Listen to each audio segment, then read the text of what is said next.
also have Simon Tompkins here, Cambridgeshire food writer, and you've been exploring and writing about local cuisine for about 14 years with a focus on Indian and Bangladeshi restaurants. So thank you for being here today. What tip would you like to give to our I would contestants? say an important thing is to use the right platforms.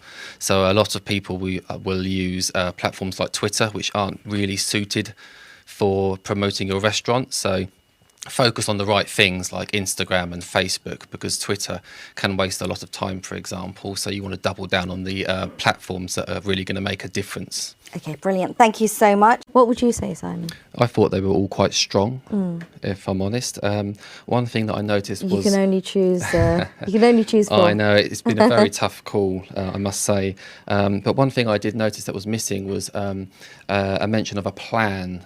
So there was no mention of a social media plan to improve their reach. I didn't see any mention of their current reach, what their target was, how they were going to expand that reach and then turn that into engagement. Because it's all very well and good reaching all these people on social media, but how are you turning that into someone walking through the door? And of course, the most important thing is retention.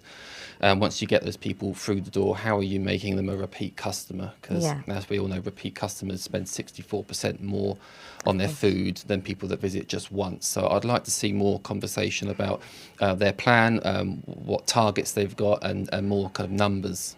Yeah, absolutely. Thank you so much. And should we start with you, Simon?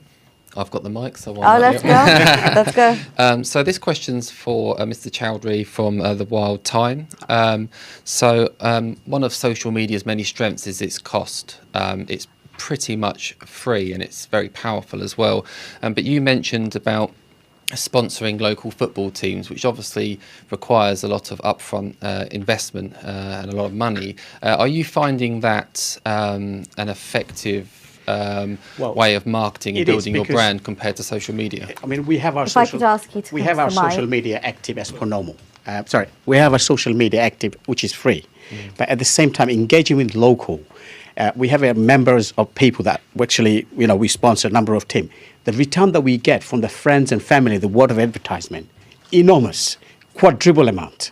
So not only that, it looks like we invest in a lot of money, but it's effectively used. Are you based in a village? Yes, where is a local place where it is so important, because without those guys, we are non-existent. So you're building that loyalty and that absolutely retention. Loyalty, trust with the product that we provide with our local in return. And you're reaffirming that kind of absolutely. I mean, without those guys, we don't exist. So it is important that we understand that. This is where we carry out the research and implement those things, and we become #1 in 6 months. Good, thank you. And is it